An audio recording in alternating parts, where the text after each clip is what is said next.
Perfect. Okay, so I'm just going to go ahead and share my screen and jump right into it.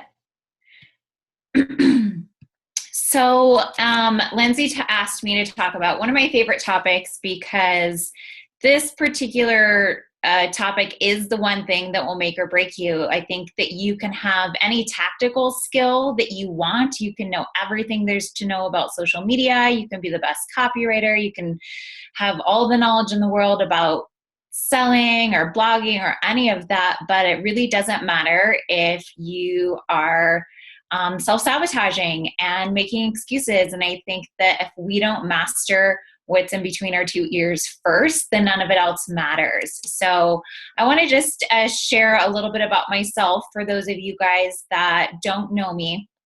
I'm a military brat, and clearly I need to update my Java. I was born in Fort Bragg, North Carolina. My dad was Special Forces and kind of grew up with that move around lifestyle when I was little. Both my parents were married 4 times each. So what that meant for me was I think that's kind of why I am so adaptable to change, which I'm thankful for. But at the same time, it was also a little difficult because I was always very accepting and loving to new step families, so new step brothers, sisters, aunts, uncles, cousins, grandparents, then became real family to me. And then when divorce happened, essentially those families disappeared. It's like it never happened. So that was a little hard, kind of being raised in an environment like that where you welcome people in and then one day they might be gone based off of whether your parents wanted to stay married or not. When I was probably in elementary school and then through junior high school, my stepfather was very abusive, mostly to my mother, put her in the hospital several times, and was a drug addict and constantly, I mean, it was a crazy lifestyle. There were some days where like he'd be tapping our phones and just like he was on some pretty nasty drugs. Pretty sure meth was one of them. But one thing that I mention this because I think that this is a really kind of big moment for me to realize, like, I used to joke around and say, like, God didn't bless me with any gifts. I'm not uber talented in any particular area. I'm teachable, but I wasn't like gifted in any way, shape, or form. I'm not a phenomenal dancer. I'm not a phenomenal artist. Like, just none of it. And, and so, but one thing I think that I really was gifted with was the gift of perspective, the gift of, half glass full goggles. And I really loved my stepfather. There were days where he was the most fun person in the whole world, and there were days where he was the scariest person in the whole world. But I kind of always saw him not for who he was, but who I thought he'd be. And thankfully, after literally decades of him struggling with drug addiction, I think it was just maybe only 5 years ago where he finally completely got himself clean and is living a really phenomenal life. But around age 14, he was working late at night at a gas station to help earn money to take care of my little brother, who's his only child. And he was shot in a gang initiation. So a young kid came in with a sawed-off shotgun, shot him for a carton of cigarettes and like $40 or something like that, and almost died. That was a crazy pivotal moment in our family's lives. But it's also where I started looking for safety and comfort in the wrong crowds. And I started drinking and smoking pot at age 16. Somehow I managed to keep somewhat of a straight head on my shoulders. I graduated with honors. I always took just learning in general very seriously. I've always just been ambitious to do well at whatever is important to me. But then entered cocaine and massive amounts of alcohol.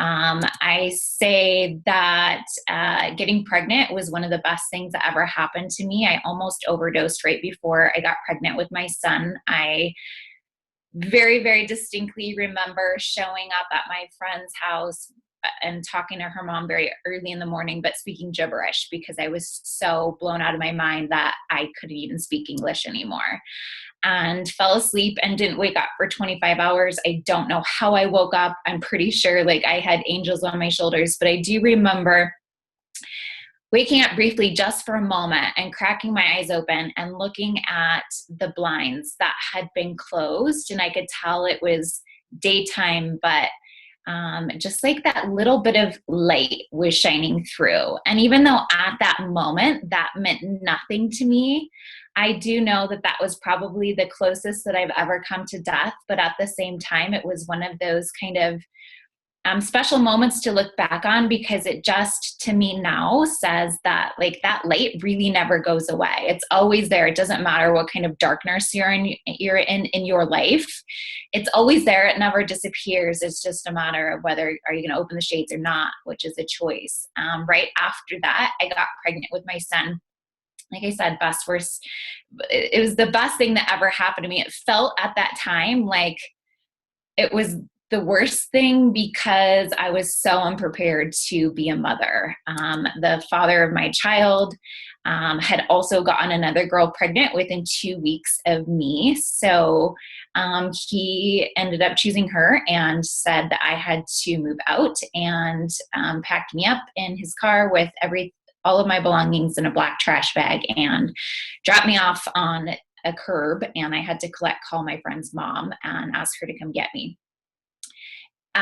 So having said all of that, like that was kind of my moment of I have someone else to live for now. I have someone else to make really good decisions and kind of get back on track in my life. And it felt like it was a dark, frustrating time, but at the same time, it was kind of the beginning of me taking ownership over my life again and really kind of stepping back into, that I'm going to do whatever it takes to be a phenomenal mother. I made a promise, sobbing one night, rocking my colicky son in the middle of the night, that I was going to be a better mom for him, that I was going to set a better example for him. So I got myself on state assistance so that I could have a little help preparing for him, and started taking a bus to make $5.75 an hour, which was minimum wage at the time. I never finished college. I have had a lot of student debt when I started my business, because I had what my husband used to joke and call career ADD. And that basically meant that I had no idea what I wanted to be when I grew up, even all through my 20s. Nobody told me that when you're sitting in the guidance counselor's office in high school that Beachbody coaching was an option, which really wasn't at the time. I got married at a very young age. Statistically, my husband and I should be divorced, considering the background that I came from, especially. But luckily, almost 13 years later, we are still married. But right up until the point of before I met Beachbody, we found ourselves in about $100,000 worth of debt between student loans, between irresponsible decisions. I have credit card debt and vehicles. We were young and immature and trying to make a marriage work that probably shouldn't have. And so we bought our way out of a lot of fights for each other, which was an irresponsible decision. But at the same time, like, I think that I look back and I'm just know, like, every struggle, every bad decision has just made me so much of a better leader and has actually given me more influence in my job, in my career, in my dreams, because I did make mistakes, because we're all human. We all make our own version of mistakes. So almost 5 years ago this September, I started my Beachbody business. My first month in the business, I made $49.99. I sold one bag of Shakeology and something else, I don't remember. And that was all I made for my very first 30 days in the business. But I was just saying this last night on a getting started right call for our team, and that was that $50 first monthly paycheck. It didn't really, I didn't feel good or bad about it. It was just progress. It was a start to me. And my focus wasn't, where am I going to be this month or next month? My focus was, where am I going to be 12 months from now? And I went heavy into my education. And like I said, I've always found confidence in my ability to be teachable. I'm just a student at heart. And I think I always will be, whether I'm coaching or doing something else. It doesn't matter. That's my natural personality, is like, I crave to learn. I promised my husband that I was going to quit my job in 12 months. If he would just give me 1 year of working this business, I would be able to quit my full-time job. I'd make $1,000 a week. Mindy Winder was my start. I am an upline when I entered the business. And I saw what she did, and I was just so determined to do the same thing. Sadly, I hit my year mark and my income was actually declining. And in a business like ours, it should be the compound effect, right?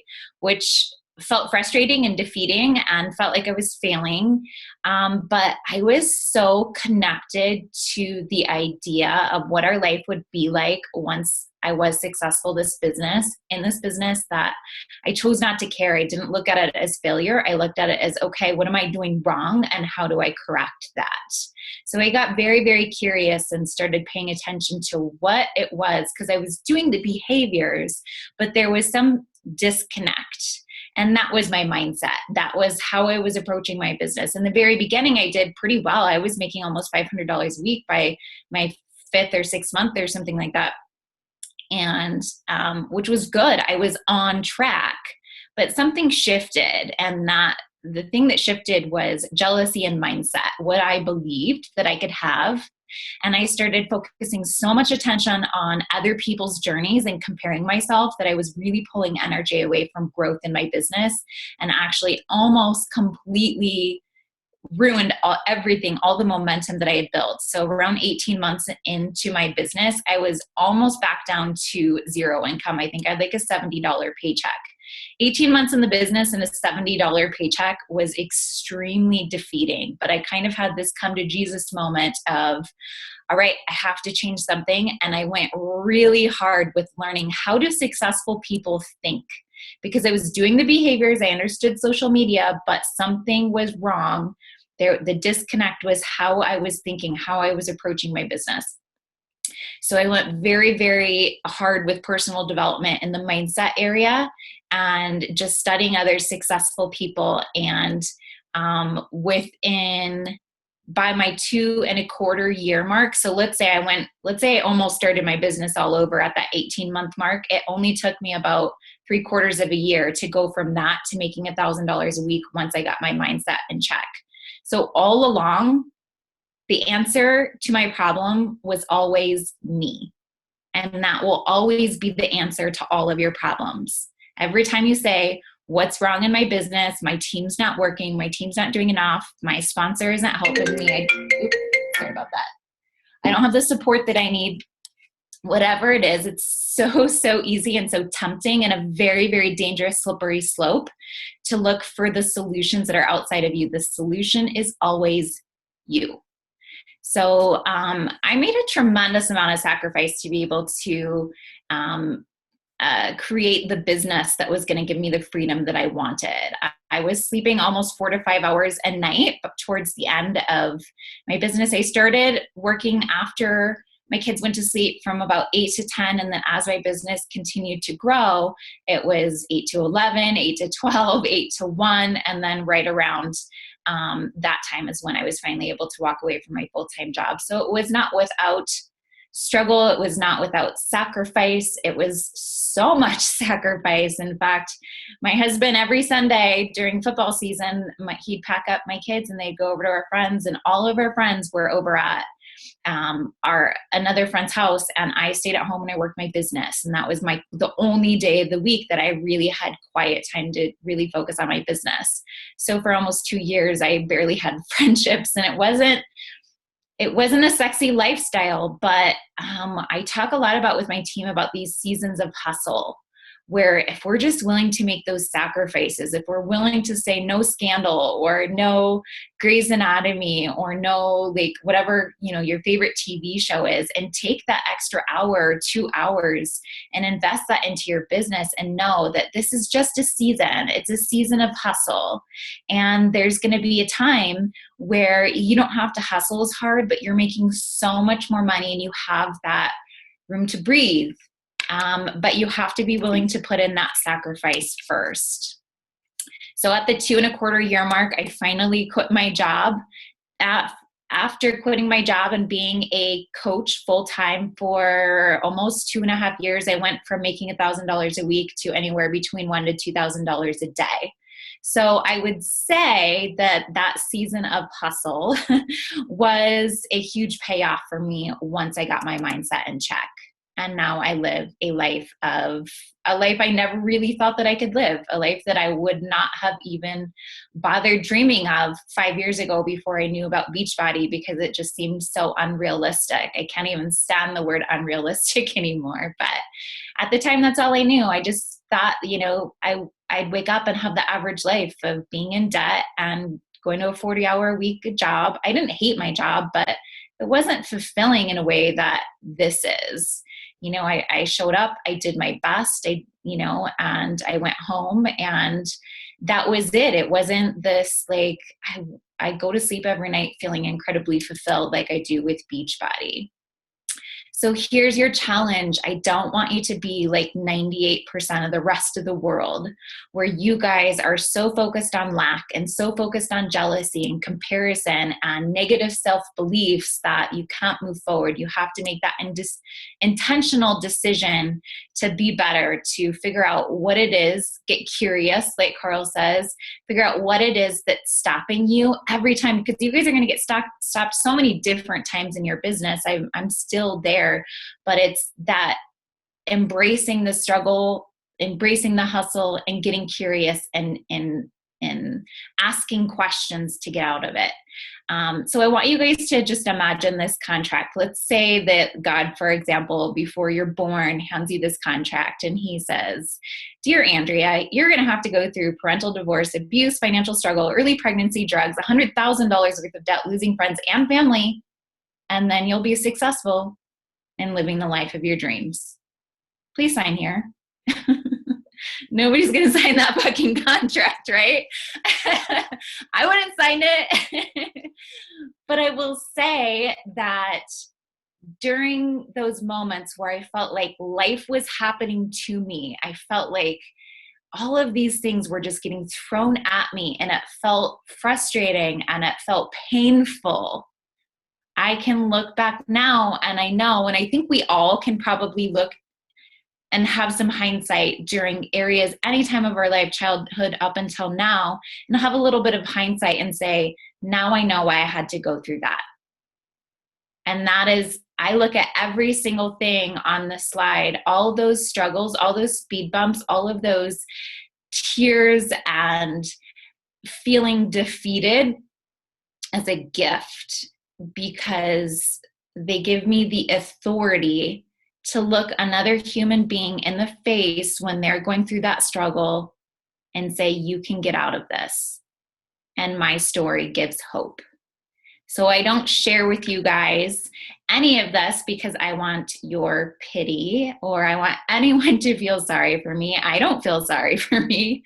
I'm saying that because I think we spend far too much time playing the victim.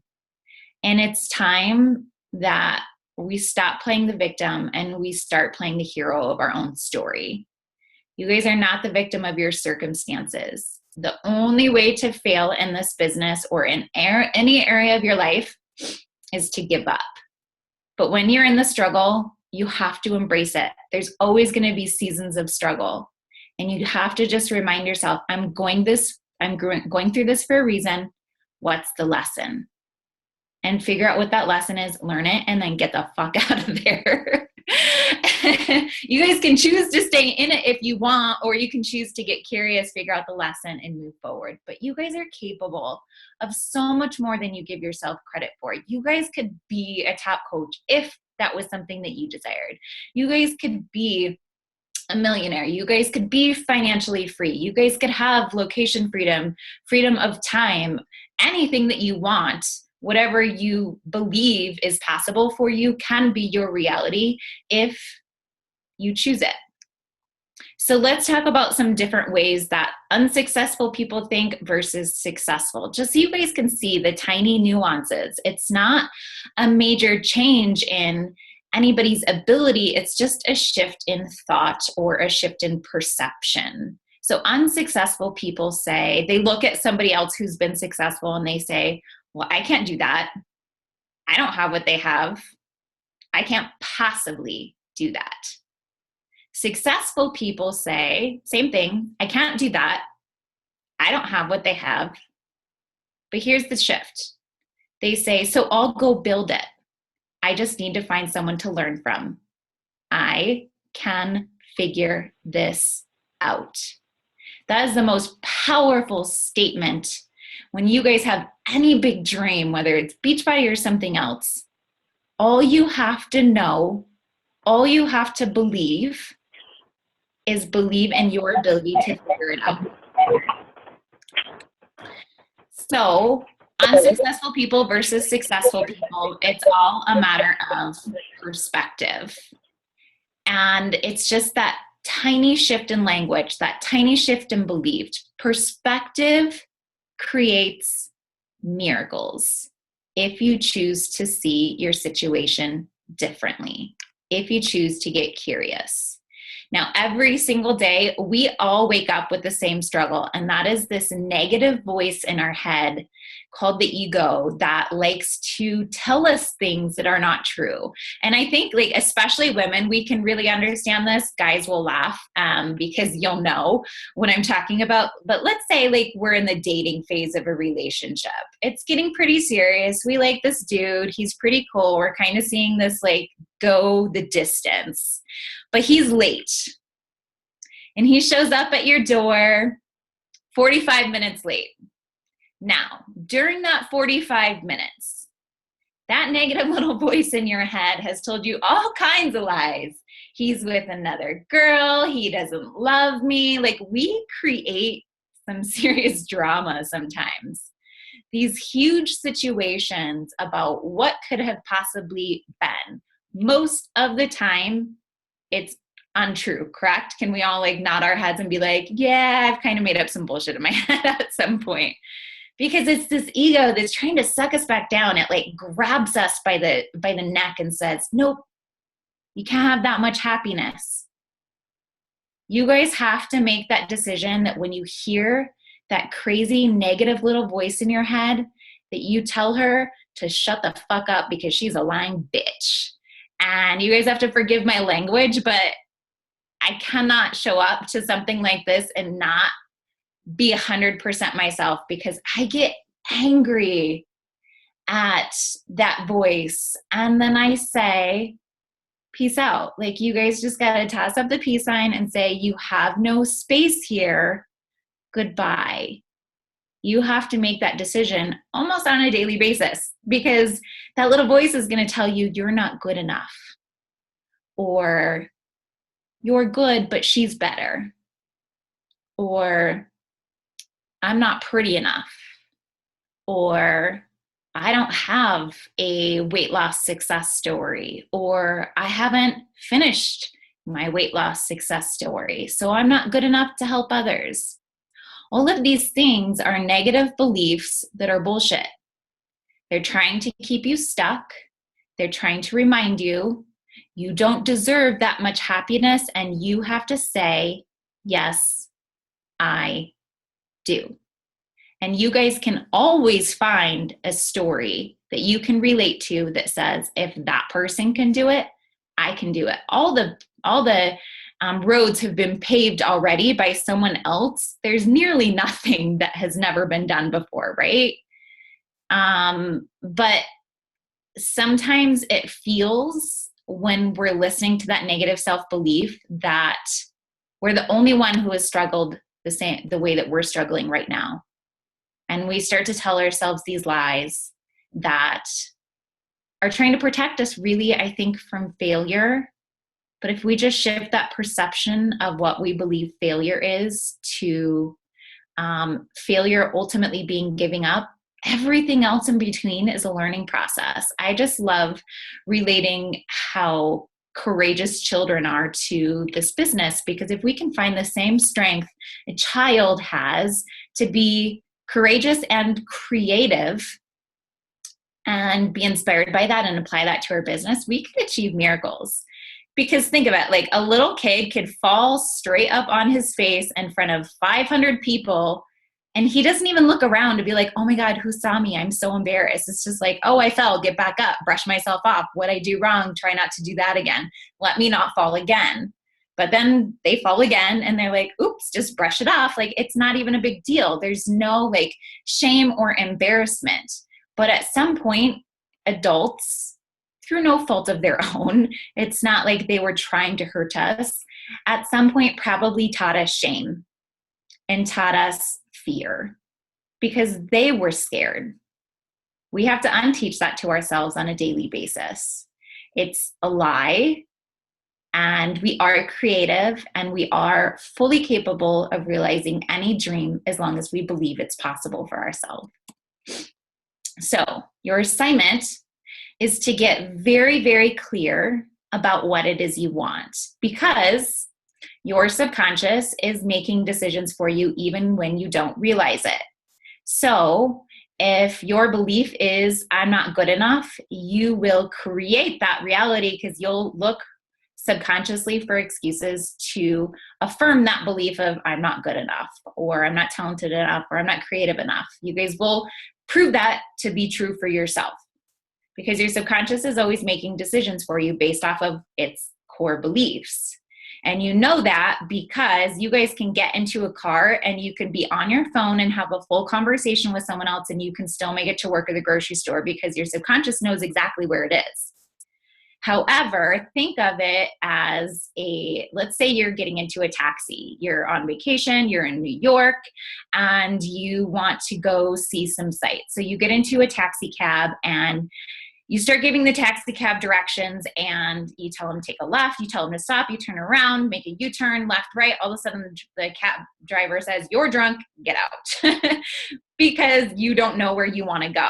Your subconscious does the same thing. If you're not clear about what it is that you want, your subconscious is making a left, right, U-turn, and it has no idea where to go or what to do. And therefore we get mixed results. So if you guys have very clear directions and say, okay, I'm just Success Club 5 and 2 to 4 new coaches a month.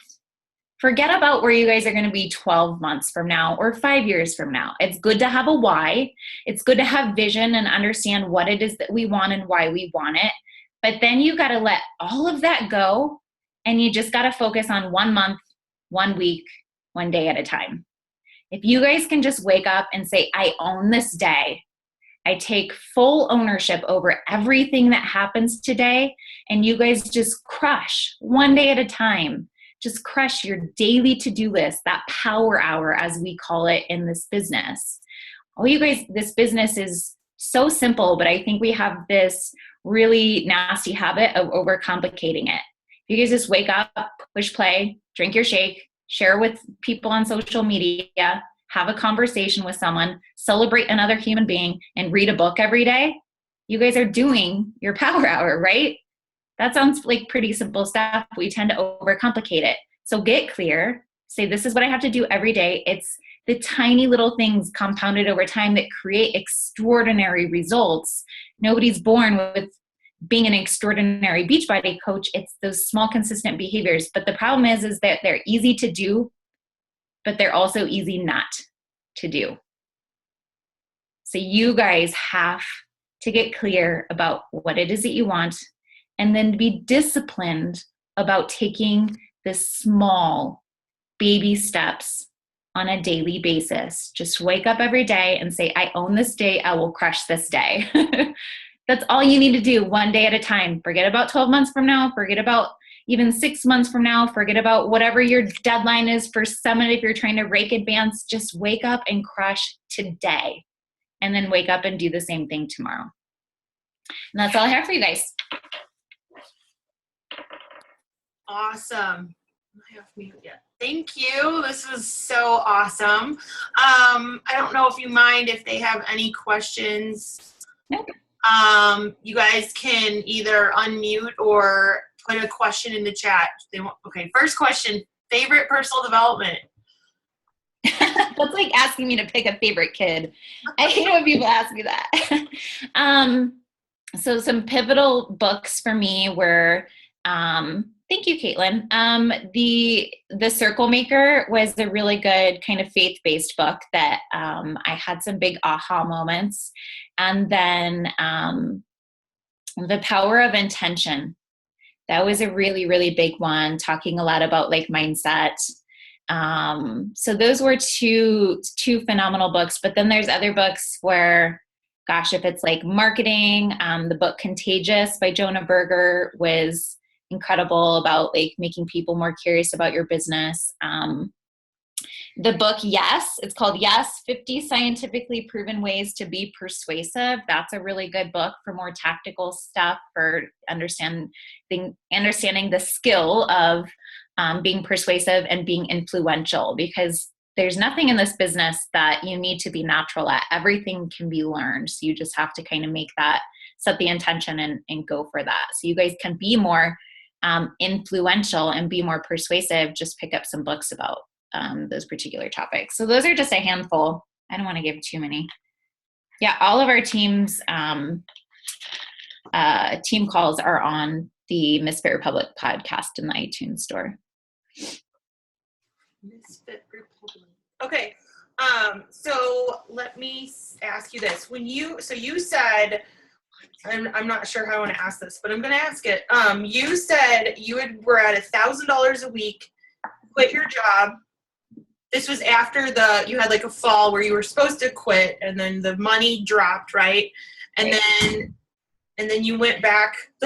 Here's the thing that's cool about what she did was she was like, okay, the money's going in the wrong direction. What's going on? And she really started to figure out like, okay, I want to figure this out. I'm not going to I get a lot of, you get a lot of people are like, this isn't working, or maybe this isn't for me, or whatever type of thing you get. And what I'm curious of is when you did that shift, and I know it was a mindset, like Andrea decided that, I'm going to make this work. I'm going to figure this thing out. I've got to just find the missing pieces to get it going. My question to you is, you jumped to $1,000 a week, and then within a year you moved to $1,000 a day.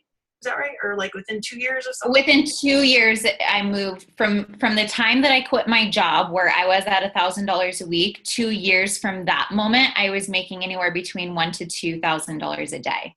So the question I have to that is, do you completely put that to the mindset change, or do you think it was your like the system training? I don't know if you guys can hear me. It's saying I'm unstable. I'm frozen. Can you guys hear me? It froze me. Hey, when's the side training? Yes.